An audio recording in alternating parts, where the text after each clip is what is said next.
Todo el mundo conoce a La Llorona. Todo el mundo. Es la leyenda mexicana más contada, más cantada, más repetida de generación en generación desde hace 500 años. Una mujer. Un río. Unos hijos muertos. Un llanto que llena la sangre. Y si alguna vez la escuchaste de noche, si alguna vez ese sonido llegó por la ventana entreabierta y se te instaló en el techo como algo que no era exactamente miedo sino algo más antiguo que el miedo, entonces ya sabes que hay algo en esa historia que es más real que el cuento. Pero lo que muy poca gente sabe es esto. La versión que te contaron no es la versión original.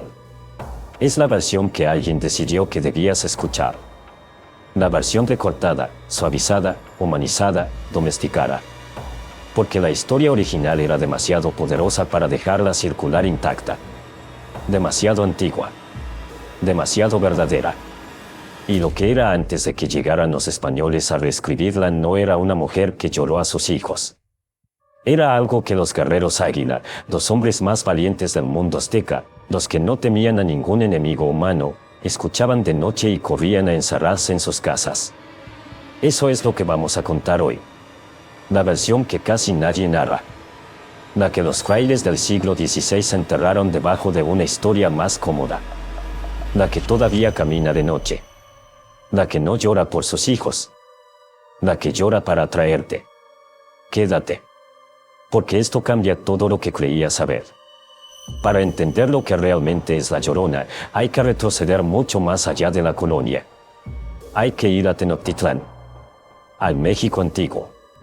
Al mundo donde el cosmos no era metáfora sino realidad operativa, donde los dioses no vivían en un cielo abstracto sino que caminaban entre los hombres, entraban en sus sueños, poseían sus cuerpos, les pedían cosas a cambio de seguir manteniendo el universo en movimiento.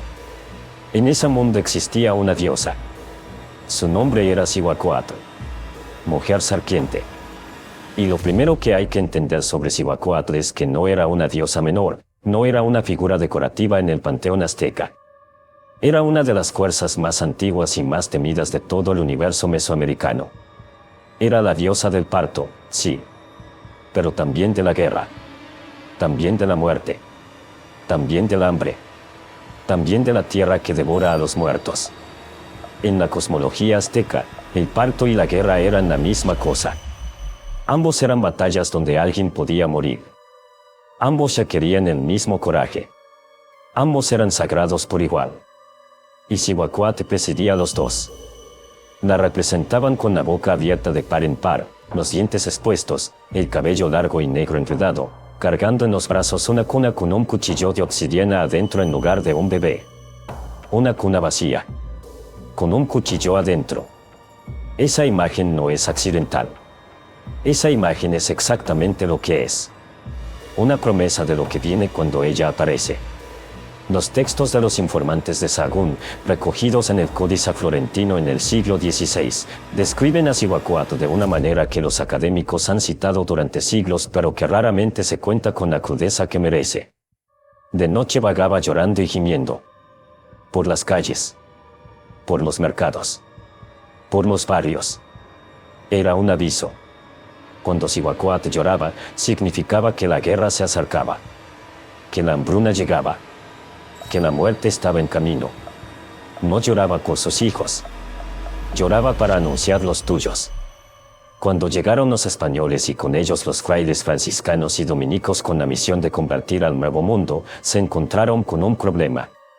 Los indígenas tenían mitos profundamente arraigados. Creencias que no se iban a borrar simplemente diciéndoles que estaban equivocados. La estrategia fue diferente. Más inteligente. Más duradera. Tomaron los mitos existentes y los reescribieron desde adentro. Mantuvieron la forma pero cambiaron el contenido. A Cihuacóatl, la diosa de la guerra y la muerte que vagaba de noche llorando, la convirtieron en algo mucho más manejable. Una mujer. Una mujer que había cometido un pecado. Una mujer que mataba a sus hijos por despecho, por locura, por amor traicionado. Una mujer que podía ser juzgada moralmente. Una mujer que podía ser compadecida o condenada según los valores del catolicismo colonial. El llanto sagrado de una diosa cósmica que anunciaba la guerra y la muerte se convirtió en el llanto de una pecadora que sufría las consecuencias de sus propios crímenes. El mensaje cambió completamente.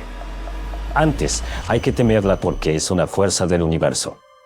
Después, hay que evitarla porque es el ejemplo de lo que no debe ser. Un dios convertido en advertencia moral. Una diosa cósmica convertida en cuento de niños. Y así, durante 500 años, generación tras generación, la historia fue pasando de boca en su versión editada, humanizada, domada, hasta que casi nadie recuerda lo que había debajo. Casi nadie. Pero antes de seguir hablando de lo que los libros dicen, hay que hablar de lo que los libros no cuentan bien. Porque hay una noche específica que está registrada en las fuentes históricas precolombinas. Una noche que los aztecas recordaron durante décadas como el momento en que supieron que algo irreversible estaba por suceder. Era el año 12 Casa. 3 años antes de que Hernán Cortés desembarcara en Veracruz. En el centro de Tenochtitlán, la ciudad más grande del continente americano en ese momento, con más de 200,000 habitantes, con sus templos y sus canales y sus mercados que dejaron boquiabiertos a los propios conquistadores españoles, algo comenzó a suceder que no había sucedido nunca antes. De noche. Sin luna visible. En el silencio que solo tiene la madrugada cuando una ciudad de ese tamaño finalmente calla. Un llanto. Alto. Claro. Desgarrado. Que venía de ninguna parte y de todas partes al mismo tiempo. Los guardias del templo mayor se miraron entre ellos. Los sacerdotes salieron de sus recintos. La gente que dormía se despertó. Y el llanto decía, según registran los informantes de Sahagún, según recoge el Códice Florentino, según transmitieron los sobrevivientes de la conquista a sus hijos y sus nietos que a su vez lo transmitieron a los frailes que lo escribieron. Ay, hijos míos, ¿a dónde os llevaré para que no os acaben? Algunos dicen que lloraba a sus hijos porque era una madre. Pero en el contexto de lo que era Cihuacóatl, en el contexto de lo que ese llanto significaba para quienes lo escucharon esa noche, la pregunta no era de una madre desesperada. Era una advertencia. Era Cihuacóatl anunciando que los hijos de México iban a ser arrebatados. Que el mundo conocido estaba por terminar. Que algo venía que no podría detenerse. Y 3 años después, llegó Cortés. Y el mundo conocido terminó. Exactamente como ella había anunciado. Eso es lo que lloraba la Llorona esa noche. No a sus hijos muertos. A los tuyos que estaban por morir. Pero Cihuacóatl no vagaba sola. Esto es lo que casi ninguna versión de la Llorona cuenta. En la cosmología azteca existían las Cihuateteo. Las mujeres divinas. Las mujeres que habían muerto en el parto, que en la cosmovisión azteca era equivalente a morir en combate, y que por eso se convertían en guerreras del mundo sobrenatural. Las Cihuateteo no descansaban. Vagaban por las noches en ciertos días del calendario ritual, días marcados, días conocidos, días en los que la gente no debería estar afuera después de que oscureciera. Eran hermosas desde lejos. De cerca, otro asunto. Los códices las representan con el cabello desgreñado, los brazos extendidos con las garras hacia abajo, el rostro de calavera, los pies vueltos hacia atrás. Los pies vueltos hacia atrás. Ese detalle es importante. Porque una de las maneras de identificar a una de estas entidades cuando se aparece es precisamente eso. Sus pies apuntan en dirección contraria a la que camina. Como si su cuerpo estuviera en el mundo de los vivos pero sus pasos pertenecieran al mundo de los muertos. Como si se hubieran dado la vuelta al cruzar y no pudieran volver a girarse completamente. Las Cihuateteo se apoderaban de los niños pequeños. Los encontraban en las noches de sus días sagrados. Los tocaban. Y los niños que eran tocados por las Cihuateteo podían quedar enfermos, paralizados, convulsivos. Los textos de Sahagún son específicos. Son clínicos en su descripción. Los niños que eran tocados quedaban con la cara torcida, con la boca torcida, con las extremidades convulsas. Hoy diríamos que sufrían convulsiones febriles. O epilepsia. O algo sin nombre que los médicos de entonces no podían explicar. Pero los aztecas sí tenían una explicación. Y su explicación tenía nombre, tenía forma, tenía días en el calendario, tenía maneras de protegerse. Eso es lo que desapareció cuando la Cihuacóatl se convirtió en La Llorona. El mapa. La información de protección. Los días peligrosos. Los signos de advertencia. Todo enterrado debajo de una historia de mujer despechada que llora junto al río. Pero las historias no mueren del todo. Se transforman. Se fragmentan. Se esconden en los pliegues de otras historias. Y si sabes dónde mirar, todavía puedes encontrar los pedazos de la Cihuacóatl original asomándose por las grietas de la Llorona colonial. ¿Por qué la Llorona siempre aparece junto al agua? Porque Cihuacóatl tenía una conexión profunda con el agua subterránea, con el inframundo húmedo, con Tlaloc y con las fuerzas del agua que conectan el mundo de los vivos con el mundo de los muertos. ¿Por qué su llanto se escucha de noche pero nunca la puedes ver claramente? Porque las Cihuateteo eran esencialmente invisibles excepto en sus días señalados, y su presencia se sentía antes de verse. ¿Por qué los niños son sus víctimas principales? Porque las Cihuateteo buscaban específicamente a los no iniciados, a los que no habían completado su protección ritual, a los vulnerables del ciclo de la vida. ¿Por qué esos pies no se ven, o cuando se ven están al revés? Porque los pies vueltos hacia atrás son el sello específico de la Cihuateteo, la señal de que algo cruzó y no terminó de cruzar bien. Cada detalle que sobrevivió en la leyenda de La Llorona es un fragmento de información del sistema original que los frailes no pudieron borrar completamente porque estaba demasiado grabado en la memoria colectiva. Como si el mito se hubiera defendido a sí mismo. Como si algo dentro de la historia no quisiera dejarse olvidar del todo. Pero las historias no son solo historia. Hay gente que las sigue encontrando. Martín tiene 42 años, vive en Ciudad Obregón, Sonora, y me mandó su testimonio hace algunas semanas después de ver un video sobre el tema en este canal. Me dijo que nunca había contado esto fuera de su familia. Que su familia tampoco hablaba de ello mucho. No porque no les creyeran, sino porque en su familia, como en muchas familias del norte de México con raíces en comunidades yaquis y mayos, hay cosas que no se repiten en voz alta innecesariamente. No por superstición. Por respeto. Por no llamar lo que no quieres que llegue. Esto pasó en 2003. Martín tenía 19 años y trabajaba en los campos de la región del Valle del Yaqui. Jornadas largas que empezaban antes del amanecer y terminaban bien entrada la tarde. El campamento donde dormía con otros trabajadores era una colección de cuartos simples de bloques inacabado, cerca de un canal de riego que corría paralelo a los campos. La noche del primer lunes de noviembre, Martín se despertó a las 2:47 de la madrugada. No por un ruido. Por la ausencia de ruido. Los campos del Valle del Yaqui en noviembre tienen un sonido constante de noche, grillos, el viento entre el trigo, el agua moviéndose en los canales, algún perro lejano. Esa noche no había nada. Silencio total. El tipo de silencio que no es tranquilidad sino que es algo más, algo que la mente identifica antes de que el cerebro racional pueda nombrarlo. El silencio de cuando todo lo que normalmente hace ruido decidió callarse al mismo tiempo porque algo se acerca. Martín se sentó en su catre. El cuarto tenía una ventana pequeña que daba hacia el canal. Miró hacia esa ventana. Y escuchó el llanto. No lo describe como el aullido de horror que aparece en las películas. Lo describe así, y es importante la exactitud de su descripción porque es exactamente lo mismo que otras personas en otros lugares en otras épocas han descrito. Un llanto de mujer. Alto pero no agresivo. Claro pero sin dirección. Como si viniera del agua. Como si viniera del aire. Como si viniera de adentro de tu propio pecho. Y entre el llanto, las palabras. Ay, mis hijos.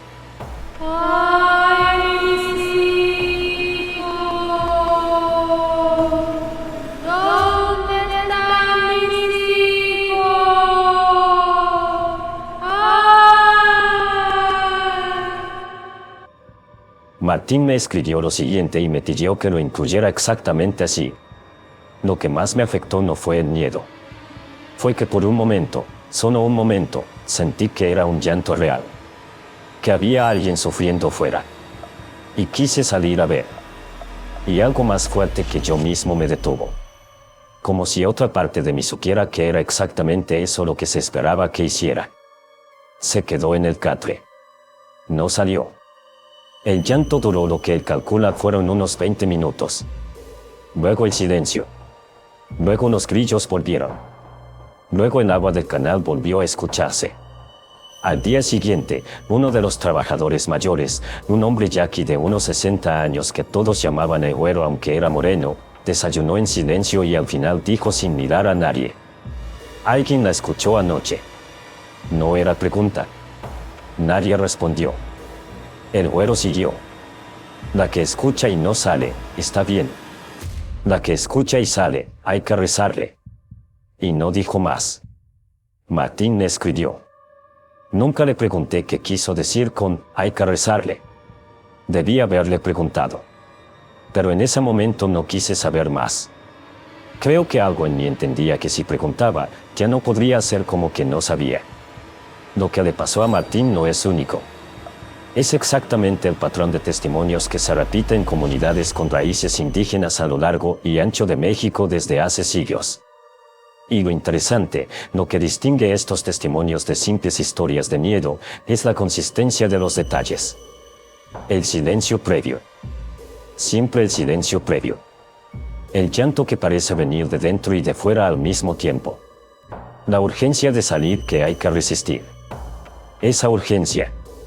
Ese es el detalle que más aparece y que casi nunca se menciona en las versiones populares de la leyenda. La Llorona no te persigue. Te llama. Y si sales, no es que te encuentre. Es que ella contaba con que fueras a buscarla. Eso está en los textos de Sahagún. Está en las descripciones de la Cihuateteo. Está en los testimonios de gente como Martín que vivió algo y no sabe cómo nombrarlo, pero lo describe con los mismos detalles que aparecen en documentos de 500 años de antigüedad. No porque leyeron los documentos. Porque experimentaron lo mismo. En los pueblos con memoria yaqui y mayo del norte de Sonora todavía existe, en algunas casas de gente mayor, la costumbre de no salir solo después de la medianoche durante los primeros días de noviembre. No el Día de Muertos en sí, que ya tiene sus propias reglas. Los días inmediatamente después. Los días en que el portal todavía no está completamente cerrado. Los días en que algo que pasó al otro lado todavía puede estar buscando el camino de regreso. O buscando compañía. No es superstición. Es memoria. Es el sistema de información que sobrevivió a la conquista, a la colonización, a la evangelización forzada, a 500 años de ser llamado ignorancia y paganismo. Sobrevivió porque era demasiado útil para olvidarse completamente. Porque en algún nivel, aunque ya no se sepa por qué, la gente que lo practica sabe que tiene sentido. Hay una pregunta que pocas versiones de La Llorona responden satisfactoriamente. ¿Por qué llora? La versión colonial tiene una respuesta, porque mató a sus hijos y los busca. Pero esa respuesta siempre fue insatisfactoria porque no explica por qué su llanto tiene el efecto que tiene. Un llanto de culpa, un llanto de duelo personal, no debería helarte la sangre de esa manera. El llanto de La Llorona no es el llanto de una madre que perdió a sus hijos. Es el llanto de una fuerza cósmica que anuncia pérdida. Cihuacuat lloraba para avisar. Lloraba porque lo que se acercaba era tan grande, tan inevitable, tan sin remedio posible, que lo único que quedaba era el lamento previo. Como la sirena de un barco en la niebla. No para asustar. Para avisar. Y cuando escuchas ese llanto de noche y algo en ti reacciona antes de que tu mente racional pueda procesarlo, cuando ese sonido te llega a un lugar que no es exactamente el oído sino algo más profundo, lo que está reaccionando no eres tú. Es algo mucho más viejo que tú que vive en ti. Es la memoria acumulada de generaciones que escucharon ese mismo sonido y aprendieron lo que significaba. Ese miedo no es irracional. Es el miedo más racional que existe. Es el reconocimiento de algo real. Hay algo que me parece importante decir en este punto. No como folclore. Como reflexión. Durante 500 años hemos vivido con la versión domada de esta historia. La versión que convierte una fuerza cósmica de advertencia en un cuento moral sobre una mujer que hizo algo malo. Y al hacer eso, al reducirla a esa escala, Perdimos algo que era información útil. Perdimos el mapa. Cihuacóatl no era una figura para temer sin más. Era una señal. Era el sistema de alerta temprana de una cultura que entendía que ciertas fuerzas del universo se manifiestan de maneras reconocibles si sabes qué buscar. Los días peligrosos. Los lugares donde el mundo es más delgado. Las señales de que algo está por cambiar irreversiblemente. La diferencia entre escuchar y salir a buscar. Todo eso estaba codificado en el mito original. Todo eso se perdió en la traducción colonial. Lo que quedó es una historia de terror de segunda categoría, efectiva para asustar niños, insuficiente para explicar la profundidad del terror que produce cuando la escuchas de verdad. Cuando Martín escuchó el llanto esa noche en el Valle del Yaqui y algo más fuerte que él mismo lo detuvo antes de salir, lo que lo detuvo no fue superstición. Fue exactamente el sistema para el que Cihuacóatl fue diseñada. El reconocimiento instintivo de que eso que llama para llevarte. Y que lo correcto, lo sabio, lo que garantiza tu supervivencia, es no ir. La Llorona sigue apareciendo. No en las películas. En los canales del Valle del Yaqui a las 3 de la mañana. En los ríos de Oaxaca cuando hay luna. En las calles de los pueblos viejos de Sonora en las noches sin viento. Sigue apareciendo porque lo que es no depende de que la recuerdes correctamente. No necesita que conozcas su nombre antiguo. No necesita que sepas la diferencia entre Cihuacóatl y la versión colonial. Lo que es. Independientemente de cómo lo llames. Y lo que hace. Independientemente de si lo entiendes. El llanto que Martín escuchó esa noche de noviembre de 2003 en el Valle del Yaqui es el mismo llanto que los guardias del Templo Mayor escucharon en Tenochtitlán en el año 12 Casa. Es el mismo llanto que los frailes intentaron enterrar debajo de una historia de pecado y castigo. Es el mismo llanto que tus abuelos te contaron con otra envoltura. Y si alguna noche, en el silencio que viene antes del llanto, cuando los grillos se callan y el viento se detiene y algo en tu pecho se aprieta antes de que escuches nada todavía, si en ese momento sientes la urgencia de abrir la puerta y salir a ver de dónde viene el sonido que todavía no llega, no lo hagas. Quédate adentro. Cierra la puerta. Y recuerda lo que el güero dijo sin mirar a nadie aquella mañana. La que escucha y no sale, está bien. La que escucha y sale, hay que rezarle. Ahora ya sabes por qué. La Llorona no es lo que te contaron. Nunca lo fue. Y eso que escuchas de noche junto al río. Tampoco llora por sus hijos. Llora por los tuyos.